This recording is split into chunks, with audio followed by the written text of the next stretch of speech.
اب یہ تو بتا دیجیے رانا ثناء اللہ صاحب کہ نوٹیفیکیشن سے متعلق آپ کہہ چکے ہیں کہ بھائی پورا پروسیجر ہے اس لیے تھوڑا وقت لگ رہا ہے، ایسی کوئی بات نہیں، کوئی گڑبڑ نہیں، لیکن آپ نے ردی ملک صاحب کے پروگرام میں 15 نومبر کو کہا تھا کہ 1-2 دن میں آ جائے گا نوٹیفیکیشن، تو آپ کو اس وقت اندازہ نہیں تھا کہ کتنا ایک پیچیدہ مرحلہ ہے؟ کل ہم نے پوچھا بھی، حذیفہ رحمان صاحب وزیر مملکت صاحب نے پوچھا، وہ کہنے لگے جی ہو سکتا ہے جی عسکری معاملات ہے، سویلینس کو اندازہ نہیں ہوتا ہے، انسان خطا کا پتلا ہے، تو ہو سکتا ہے رانا صاحب نے کہہ دیا ہو، سویلینس کو اندازہ نہیں ہوتا ان چیزوں کا، اس لیے کہہ دیا ہوگا کہ جناب 1-2 دن میں نوٹیفیکیشن آ جائے گا۔ نہیں دیکھیں، جو کانسٹیٹیوشنل امینڈمنٹ ہے، جب کانسٹیٹیوشن امینڈ ہوتا ہے تو اس کے بعد پھر جو ریلیونٹ لاز ہے وہ امینڈ ہوتے ہیں جو کہ اس میں ہو چکے ہیں، صحیح، اس کے بعد پھر جو ہے وہ رولز فریم ہونے ہوتے ہیں، ریگولیشن جو ہے وہ فریم ہونے ہوتے ہیں، پھر ان کی اپروول ہوتی ہے، اس اپروول سے پہلے جو ہے وہ اٹ مے پاسبل کہ ایک ٹیم جو ہے وہ بیٹھ کے ان ساری چیزوں کو جو ہے وہ مرتب کرتی ہے، اس کے بعد پھر احتیاط کے طور پہ کسی اور کو جو ہے انہیں جو ہے وہ ری چیک یا ری ویریفائی کرنے کے لیے جو ہے وہ بھیجا جاتا ہے۔ بعض اوقات جو ہے وہ اس چیز کے اوپر بھی بحث ہوتی ہے کہ جی نہیں یہ درست ہے، یہ درست نہیں ہے، تو یہ سارے مرحلے جو ہیں ان میں بعض اوقات جو ہے وہ وقت لگ جاتا ہے، ٹھیک،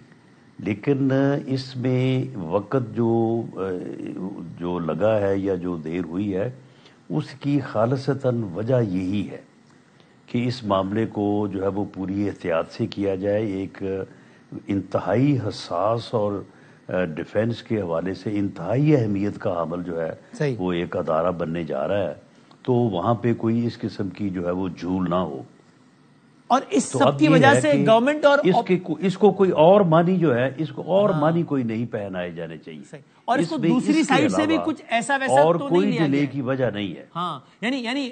گورنمنٹ اور اسٹیبلشمنٹ کا جو سیم پیج ہے وہ اس سارے ایپیسوڈ کی وجہ سے ذرہ برابر بھی متاثر نہیں ہوا، یہ آپ ذمہ داری کے ساتھ کہہ سکتے ہیں؟ جی ممکن ہی نہیں ہے، اس کی وجہ یہ ہے کہ جب کانسٹیٹیوشن امینڈ ہو گیا تو اب اس کے بعد پھر کون سا موقع ہے کہ اس کے اوپر جو ہے وہ ڈفرینس آف اوپینین کیا جائے، یعنی اب رولز جو ہیں یا جو ریگولیشن جو ہیں وہ تو بنانے بھی جو ہے وہ ادارے نے ہیں، اب یہ کوئی پارلیمنٹ نے تو نہیں بنانے یا گورنمنٹ نے بھی نہیں بنانے۔ تو ابھی اس حوالے سے جو بھی پروسیجرل ورک ہو رہا ہے وہ ملٹری سائڈ سے ہو رہا ہے کیونکہ ملٹری معاملہ ہے۔ یہ بالکل یہ اسی سائڈ سے ہوگا، وہی بنائیں گے اور ان کی الٹیمیٹ جو اپروول ہے وہ منسٹری آف ڈیفنس دے گی۔ حاج آصف صاحب صحیح، اور ممکن ہے کہ اس حوالے سے پھر کوئی باقاعدہ تقریب کا انعقاد بھی ہو جس میں پھر یہ سارا سلسلہ اعزاز رسمی طور پہ دیا جائے، سارا کچھ غور کر رہی ہے گورنمنٹ اس میں؟ میرا خیال ہے کہ اس کی ضرورت تو نہیں ہے، لیکن یہ میری رائے ہے، اس میں کوئی انفارمیشن کی بنیاد پہ نہیں کہہ رہا۔ اس کی وجہ یہ ہے کہ جو اصل آفس ہے وہ چیف آف آرمی اسٹاف کا ہی ہے، صحیح، یعنی جو سی ڈی ایف کا عہدہ ہے وہ یعنی کنکرنٹلی جو ہے وہ چیف آف آرمی اسٹاف بھی ہوں گے، صحیح، جو کہ آلریڈی وہ ہیں، تو اس لیے یہ ایک نئی ذمہ داری جو ہے وہ ان کو تفویض یا نوٹیفائی ہوگی، تو اس لیے اس کا کوئی نئے سرے سے میرا نہیں خیال کہ کوئی اس قسم کا کوئی معاملہ ہوگا، لیکن بہرحال اگر ادارہ یہ چاہے کہ سی ڈی ایف کا تقرر جو ہے وہ جب بھی ہو تو اس کو جو ہے وہ ایک باضابطہ طور پہ جو ہے وہ کیا جائے تو یہ بھی ہو سکتا ہے، ٹھیک، لیکن کیونکہ یہ دونوں عہدوں کا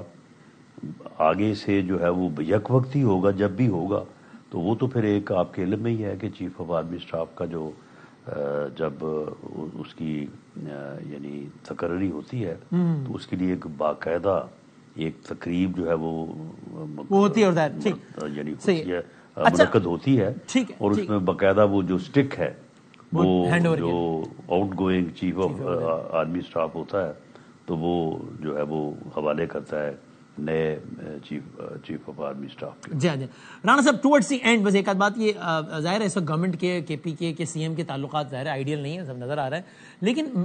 باقاعدہ حکومت کی آفیشیل ترجمان، ایسا نہیں کہ ٹاک شو میں کسی نے جذبات میں ایک جملہ بول کے نکل گیا، نہیں، گورنمنٹ کے آفیشیل ترجمان یعنی کہ وزیر اطلاعات باقاعدہ آ کر پریس ٹاک میں کہیں ایک صوبے کے چیف ایگزیکٹو کے بارے میں، جس سے آپ کا اختلاف ہو سکتا ہے کہ یہ اس کا خلاصہ یہ ہو کہ منشیات کے کارٹل سے تعلق ہے اس کا، یا منشیات کی روک کی ڈیلنگ میں یہ ملوث ہے. ایک ذمہ دارانہ اسٹیٹمنٹ ہے. آپ سے اس لیے بھی پوچھ رہا ہوں کہ آپ تو خود ایسے بالکل لغو اور بے بنیاد الزام کی نہ صرف زد میں رہیں بلکہ آپ اس کی نتیجے میں جیل کاٹ کر آئیں.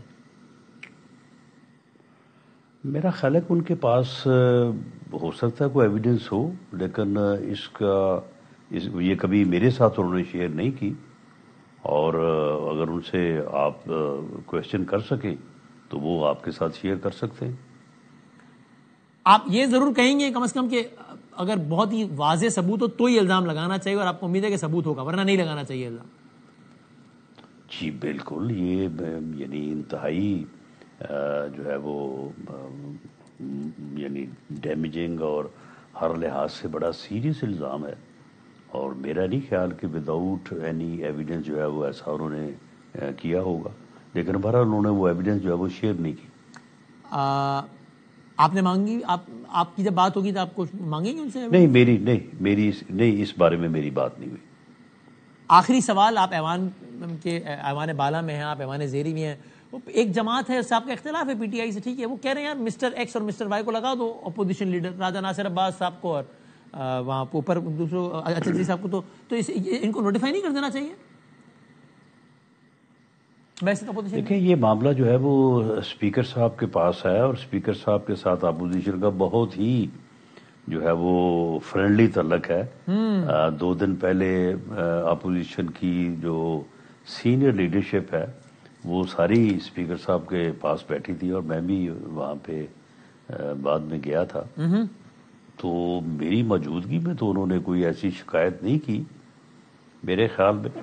اس بارے میں کوئی عدالت میں کوئی معاملہ بھی چل رہا ہے، کیونکہ ایک دن وہ فرما رہے تھے کہ یہ معاملہ سب جوڈیس ہے، تو جیسے ہی عدالت سے جو ہے وہ معاملہ فارغ ہوتا ہے، کوئی فیصلہ ہوتا ہے، تو میں اس بارے میں فیصلہ کر دوں گا. میرا خیال ہے کوئی اس قسم کی صورتحال ہے. تھینک یو سر، بہت بہت شکریہ، بہت نوازے جناب رانا ثناء اللہ صاحب، senior adviser to prime minister political affairs ہمارے ساتھ ہیں. میں بہت شکر گزار